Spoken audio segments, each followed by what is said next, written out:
ವಾಲ್ಮೀಕಿ ಹಗರಣದಲ್ಲಿ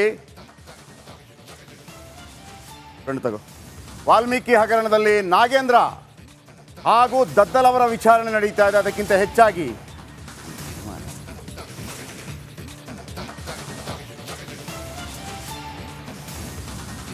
ಸತತ 2 ಗಂಟೆಯಿಂದ ವಿಚಾರಣೆ ನಡೀತಾ ಇದೆ. ನಾಗೇಂದ್ರ ಮತ್ತು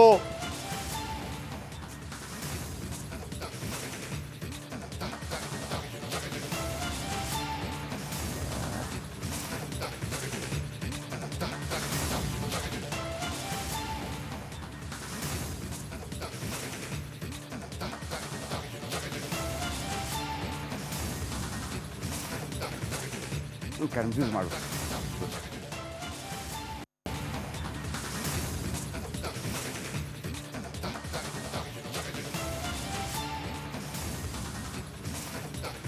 ಒಂದು ಸುದ್ದಿಯನ್ನ ಬ್ರೇಕ್ ಮಾಡಿದ್ವಿ.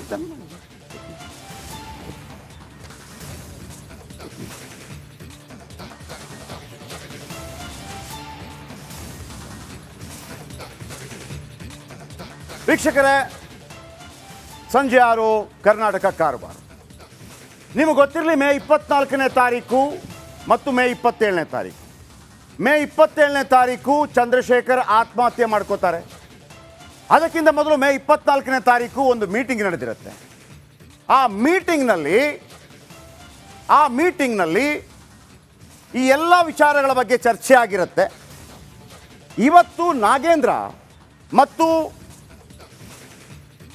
ಆತನ ಜೊತೆಗಿದ್ದವರು ಅಂದರೆ ದದ್ದಲ್ ಅವರನ್ನು SIT ಕರೆದಿದ್ದಾರೆ. ಸತತ 8 ಗಂಟೆಗಳ ಕಾಲ ಮೀಟಿಂಗ್ ನಡೀತಾ ಇದೆ. ಸೊ ಹಗರಣ ಸಂಬಂಧ ಕಂಪ್ಲೀಟ್ ಮಾಹಿತಿ ಸಂಗ್ರಹಿಸ್ತಾ ಇದೆ SIT. ಇತ್ತ ಬೆಳಗಿನಿಂದಲೇ ನಾಗೇಂದ್ರ SITಯಿಂದ ಡ್ರಿಲ್ ಸತತ 8 ಗಂಟೆಗಳಿಂದ. ನಾಗೇಂದ್ರ SIT ವಿಚಾರಣೆ, ತನಿಖಾಧಿಕಾರಿಗಳಿಗೆ ಮಾಹಿತಿ ಕೊಡ್ತಿರುವ ನಾಗೇಂದ್ರ ಮತ್ತು ದದ್ದಲ್. ನಾಗೇಂದ್ರ ಈ ಇಲಾಖೆಯ ಅಧ್ಯಕ್ಷ, ದದ್ದಲ್ ಈ ಇಲಾಖೆಯ ಮಂತ್ರಿ. ನಾಗೇಂದ್ರ, ದದ್ದಲ್ ಇದರ ಅಧ್ಯಕ್ಷ. ಬನ್ನಿ, ಇದರ ಬಗ್ಗೆ ಒಂದು ಸ್ಪೆಷಲ್ ಪ್ಯಾಕೇಜ್ ನಿಮ್ಮ ಮುಂದೆ. ರಾಜ್ಯ ವಾಲ್ಮೀಕಿ ಅಭಿವೃದ್ಧಿ ನಿಗಮದಲ್ಲಿ ನಡೆದ ಅವ್ಯವಹಾರಕ್ಕೆ ಸಂಬಂಧಪಟ್ಟಂತೆ ಕಳೆದ ಮೇ 24ರಂದು ಬೆಂಗಳೂರಿನ ಹೋಟೆಲ್ನಲ್ಲಿ ರಹಸ್ಯ ಮೀಟಿಂಗ್ ನಡೆದಿತ್ತಾ ಎಂಬ ಅನುಮಾನ ಬಲವಾಗಿದೆ. ಇದಕ್ಕೆ ಪುಷ್ಟಿ ಎಂಬಂತೆ ಆಡಿಯೋಗಳು ನಿಮ್ಮ ರಿಪಬ್ಲಿಕ್ ಕನ್ನಡಕ್ಕೆ ಸಿಕ್ಕಿದ್ದು. ಹಗರಣ ಮಾತುಕತೆ ಹೇಗೆ ನಡೆಯಿತು ಬನ್ನಿ ನೋಡೋಣ.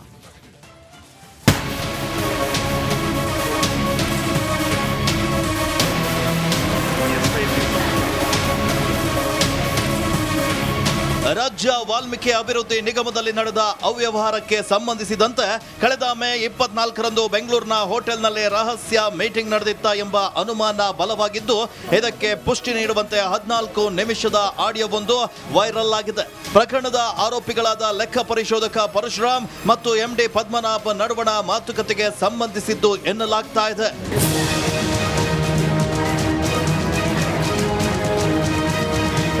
ಅದೇ ನಂಗೆ ಅರ್ಥ ಆಗ್ತಾ ಇಲ್ಲ. ಲೆಕ್ಕಂಡ್ರೆ ನಾಗರಾಜ್ ಅವ್ರು ಏನಂತಾರೆ ಸರ್? ಅವ್ರಿಗೆ ಗೊತ್ತಿಲ್ಲ, ಹೇಳಿಲ್ಲ ಸರ್. ಅದಕ್ಕೆ ಇದೊಂದು ಆಪ್ಷನ್ ಇಟ್ಕೊಳ್ಳಿ. ಚಂದ್ರಶೇಖರ್ ಪ್ರಾಫಿಟ್ ತಗೊಂಡು ನಾವು ಇನ್ನೊಂದು ಮಾಡ್ಬೋದು ಸರ್. ಹೆಂಗಂತಂದರೆ ಎಲ್ಲ ಅಕೌಂಟ್ಸನ್ನು ಕ್ಲೋಸ್ ಮಾಡಿ ಇದಕ್ಕೆ ಹಾಕ್ಬಿಡ್ಬೇಕು ಸರ್, ಅದಕ್ಕೆ ಖಜಾನೆಗೆ ಮಾಡ್ಬೋದಾ? ಹಂಗೆ ಮಾಡ್ಬೋದು ಸರ್. ಯಾಕಂದ್ರೆ ಸರ್ಕ್ಯುಲರ್ ಇದೆಯಲ್ಲ, ಅದನ್ನ ಹಾಕ್ಬಿಟ್ಟು ನಾವು ಕ್ಲೋಸ್ ಮಾಡ್ತೀವಿ. ಅಲ್ಲ, ಅವ್ರು ನಿಮ್ಮ ಕಾಂಟ್ಯಾಕ್ಟಲ್ಲಿ ಇಲ್ಲ ಸರ್. ಇನ್ನು ಅವ್ರಿಗೆ ತೊಗೊಂಡೋಗ್ಯಾರಲ್ಲ ಸರ್. ಬೆಳಗ್ಗೆ ಇವತ್ತು ಕಾನ್ಫರೆನ್ಸ್ ಕಾಲ್ ಮಾತಾಡ್ತಿದ್ರು. ಅವನೇ ಹೇಳ್ತಾನೆ, ಪ್ರಾಮಿಸ್ ನಮ್ಗೆ ಇದಾಗಿರೋದು ಗೊತ್ತಿಲ್ಲ ಸರ್, ಬಟ್ ನಾನು ಒಳ್ಳೆ ಉದ್ದೇಶದಿಂದ ಮಾಡಿದ್ದಾರೆ. ಬಟ್ ಅವ್ರದ್ದೆಲ್ಲ ಕಾಂಟ್ಯಾಕ್ಟ್ ನಾನು ಹಿಡಿದು ನನಗೆ ಮಾನ ಮರಿದ ಪ್ರಶ್ನೆ ಇದು. ನನ್ನ ಪ್ರಾಣ ಹೋಗುವಂಥ ಪರಿಸ್ಥಿತಿ ಬಂದಿದೆ. CBI ಇದಾದರೆ ನನಗೆ 2 ವರ್ಷ 3 ವರ್ಷ ಬೇಯಿಸಿಲ್ಲ. ನಮಗೂ ಮಾನ ಮರಿದೆ, ನಿಮಗೂ ಮಾನ ಮರಿದೆ. ದಯಮಾಡಿ ನಾನು 100% ಫಾಲೋ ಮಾಡ್ತಿದ್ದೆ. ದಯಮಾಡಿ ನನಗೆ ಸೋಮವಾರ, ಮಂಗಳವಾರ, ಬುಧವಾರ 3 ದಿವಸ ನಾನು ಇವತ್ತೇನಾದರೂ ಮಾಡೋಕ್ಕಾಗಲ್ಲ. ಇದು ಖಂಡಿತ ಇವತ್ತಾಗಲ್ಲ. ದಯಮಾಡಿ ನಾನು ನಮಗೆ ಸೋಮವಾರದೊಳಗೆ ಟೈಮ್ ಕೊಡೋಂಗೆ, ಸೋಮವಾರ ಮಧ್ಯಾಹ್ನದೊಳಗೆ ಮ್ಯಾಕ್ಸಿಮಮ್ ನಾನು ತಲುಪಿಸ್ತೀನಿ. ಮತ್ತು ಮಂಗಳವಾರ, ಬುಧವಾರ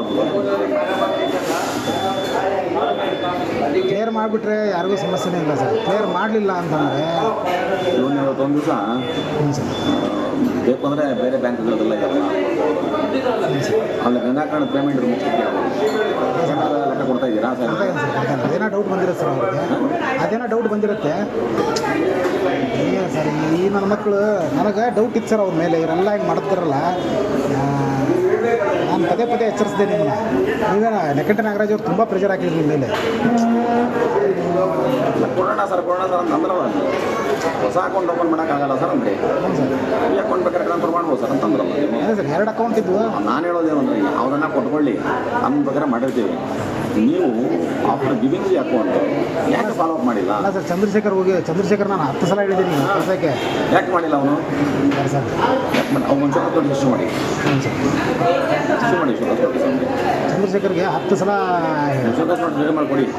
ಒಟ್ಟಾರೆ ವಾಲ್ಮೀಕಿ ನಿಗಮದಲ್ಲಿ ಭ್ರಷ್ಟಾಚಾರ ಆಗಿರೋದು ಕಂಡು ಬಂದಿದೆ. ಈ ಮಧ್ಯೆ ಚಂದ್ರಶೇಖರ್ಗೆ ಮಾನಸಿಕವಾಗಿ ಹಿಂಸೆ ಮಾಡಿರೋದು ಕೂಡ ಕಂಡು ಬಂದಿದೆ. Bureau report, republic Kannada.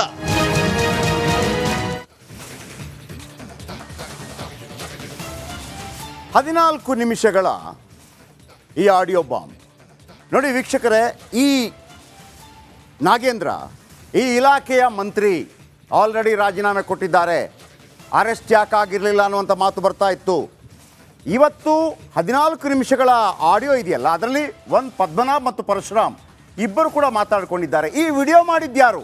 Once again Parashuram ಏನು ಮಾತಾಡ್ತಿದ್ದಾರೆ ಇದರಲ್ಲಿ ಅಂತಂದರೆ, ಚಂದ್ರಶೇಖರ್ ಎಲ್ಲ ಮಾಹಿತಿಗಳನ್ನು ಒಬ್ಬ ಹೆಣ್ಣುಮಗಳಿಗೆ ಕೊಟ್ಟಿದ್ದಾರೆ ಅನ್ನುವಂಥ ವಿಚಾರಕ್ಕೆ ಸಂಬಂಧಪಟ್ಟ ಹಾಗೆ ವಾಲ್ಮೀಕಿ ನಿಗಮದ ಬ್ರಹ್ಮಾಂಡ ಭ್ರಷ್ಟಾಚಾರ ಅನಾವರಣಗೊಂಡಿದೆ. 14 ನಿಮಿಷದ ಆಡಿಯೋದಲ್ಲಿ ಅಧಿಕಾರಿಗಳು ಚರ್ಚೆ ಮಾಡಿದ್ದಾರೆ. ಪ್ರಕರಣ ಮುಚ್ಚಿ ಹಾಕುವ ಬಗ್ಗೆ ನಡೆದ ಸಂಭಾಷಣೆ, ಹಣ ವರ್ಗಾವಣೆ ಬಗ್ಗೆ ಸಚಿವರ ಒತ್ತಡ ಬಗ್ಗೆ ಚರ್ಚೆ, ನಾಗೇಂದ್ರ PA ನೆಕ್ಕುಂಟಿ ನಾಗರಾಜ್ ಒತ್ತಡದ ಬಗ್ಗೆ ಪ್ರಸ್ತಾಪ, 5 ಕೋಟಿ ಹಣ ನಿಗಮದ ಖಾತೆಗೆ ಬಂದಿರೋ ಬಗ್ಗೆ ಚರ್ಚೆ, ನಕಲಿ ಖಾತೆಗೆ ಎಷ್ಟು ಹಣ ವರ್ಗಾವಣೆ ಆಗಿದೆ ಅಂತ ಚರ್ಚೆ, CBI ತನಿಖೆ ಮಾಡಿದರೆ 2 ವರ್ಷ ಜೈಲು ಫಿಕ್ಸ್ ಅಂತ ಚರ್ಚೆ. ಈಗ ರಿಪಬ್ಲಿಕನ್ನ 10 ಪ್ರಶ್ನೆಗಳನ್ನು ಕೇಳ್ತಾ ಇದೆ ಸರ್ಕಾರಕ್ಕೆ. ಬನ್ನಿ ನೋಡೋಣ.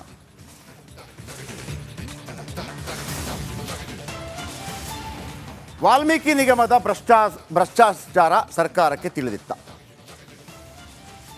ವಾಲ್ಮೀಕಿ ನಿಗಮದ ಭ್ರಷ್ಟಾಚಾರ ಸರ್ಕಾರಕ್ಕೆ, ಯಾರಿಗೆ ಸರ್ಕಾರ ಅಂತಂದರೆ ಅಧಿಕಾರಿ MDಗೆ ತಿಳಿದಿತ್ತ?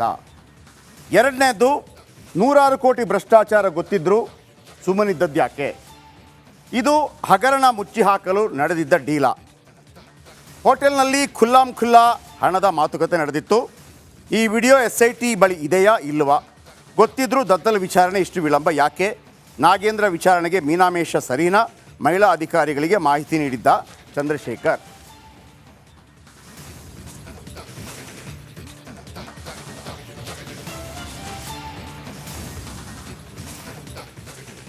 ಇಡೀ ಸ್ಟೋರಿಯ ಹಿಂದಿರುವ ಸತ್ಯ ಏನಪ್ಪ ಅಂತಂದರೆ, ವಾಲ್ಮೀಕಿ ನಿಗಮ ಏನಿದೆ, ವಾಲ್ಮೀಕಿ ನಿಗಮದಿಂದ ದುಡ್ಡೇನು ಹೋಗಿದೆ, ಆ ದುಡ್ಡು ಹೋಗಿದ್ದು ಚಂದ್ರಶೇಖರ್ ಬಳಿ ಮಾಹಿತಿ ಇತ್ತು. ಈ ಪದ್ಮನಾಭ್ ಅನ್ನೋರ ಜಾಗಕ್ಕೆ ಮಹಿಳೆ ಅಧಿಕಾರಿಯೊಬ್ಬರು ಬರೋದಕ್ಕೆ ಪ್ರಯತ್ನ ಪಟ್ಟಿದ್ರು. ಆ ಮಹಿಳಾ ಅಧಿಕಾರಿ ಈ ಪದ್ಮನಾಭ್ ಅವರಿಗೆ ಕಳಂಕ ತರೋದಕ್ಕೆ ಅಥವಾ ಅವರು ಭ್ರಷ್ಟಾಚಾರ ಮಾಡಿದಾರೋ ಮತ್ತೊಂದು, ಅದರ ಹಿಂದೆ ಏನಿದೆ ಅಂತ ತಿಳ್ಕೊಳ್ಳೋದಕ್ಕೆ ಚಂದ್ರಶೇಖರ್ ಅವರಿಂದ ಮಾಹಿತಿ ಪಡೆದಿದ್ರು. ಚಂದ್ರಶೇಖರ್ ಅವರು ಎಲ್ಲ ಮಾಹಿತಿ ಕೊಟ್ಟಿದ್ದಾರೆ ಅನ್ನೋ ವಿಚಾರವನ್ನೇ 24ನೇ ತಾರೀಕು ಇವರು ಮೀಟಿಂಗ್ ಮಾಡ್ತಾರೆ. ಇಬ್ಬರು ಸೇರಿ ಮೀಟಿಂಗ್ ಆದ ನಂತರ ಚಂದ್ರಶೇಖರ್ಗೆ ಫೋನ್ ಮಾಡಿ ಹೇಳ್ತಾರೆ, ನೋಡು ಎಲ್ಲವನ್ನು ಕೂಡ ನಿನ್ನ ಕುತ್ತಿಗೆಗೆ ತರ್ತೀವಿ. ದಟ್ಸ್ ವೈ ಆತ ಆತ್ಮಹತ್ಯೆ ಮಾಡಿಕೊಂಡಿದ್ದಾರೆ. ಇದಕ್ಕೆ ಸಂಬಂಧಪಟ್ಟಾಗ ಇವತ್ತು ನಾಗೇಂದ್ರ ಮತ್ತು ದದ್ದಲ್ ಅವರನ್ನು ಕರೆದು ವಿಚಾರಣೆ ಕೂಡ ನಡೆಸಲಾಗ್ತಾ ಇದೆ. ಈಗ ಈ ಪ್ರಕರಣದ ನಂತರ ಮೂಡಾ ಪ್ರಕರಣ, ಮೈಸೂರು ಅಭಿವೃದ್ಧಿ ಪ್ರಾಧಿಕಾರ, ಇದೀಗ CM ಸಿದ್ದರಾಮಯ್ಯ ವಿರುದ್ಧ ದೂರು ದಾಖಲಾಗಿದೆ.